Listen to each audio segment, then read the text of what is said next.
সারা দেশ যখন Russell's viper আতঙ্কে কাঁপছে, তখন এ বিষধর সাপও ভয় পায় আরেকটি সাপকে। কেননা এ সাপ বিষধর রাসেলস ভাইপারকেও জ্যান্ত খেয়ে ফেলে। এ সাপের প্রধান স্বভাব, এরা অন্য সাপদের ধরে ধরে খেয়ে ফেলে এবং এ সাপকে দেখলেই অন্য সাপরা ভয়ে পালিয়ে যায়। সাপটির নাম শঙ্খিনী। এর নাম যেমন সুন্দর, তেমনি এ সাপটি দেখতেও বেশ সুন্দর। এর শান্ত স্বভাবের কারণে যারা সাপ সম্পর্কে ধারণা রাখেন তাদের কাছে এটি বেশ প্রিয়।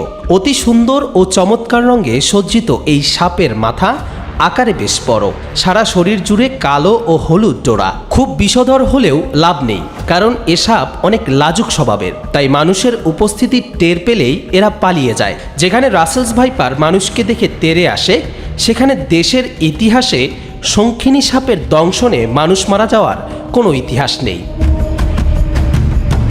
নিউরোটক্সিন বিষ সংবলিত শঙ্খিনী সাপকে এলাকা বিশেষে বিভিন্ন নামে ডাকা হয়, যেমন শাখামুটি, সানি সাপ, দুই মাথা সাপ ইত্যাদি।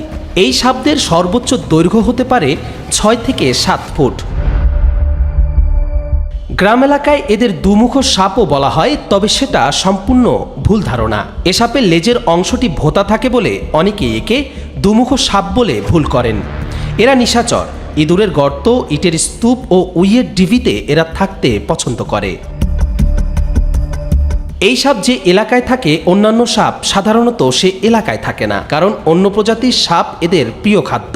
নিশাচর শঙ্কিনী সাপ কেউটে, গোখরা, রাসেলস ভাইপার, কালাচ সহ অন্যান্য বিষাক্ত সাপকে খেয়ে ফেলে।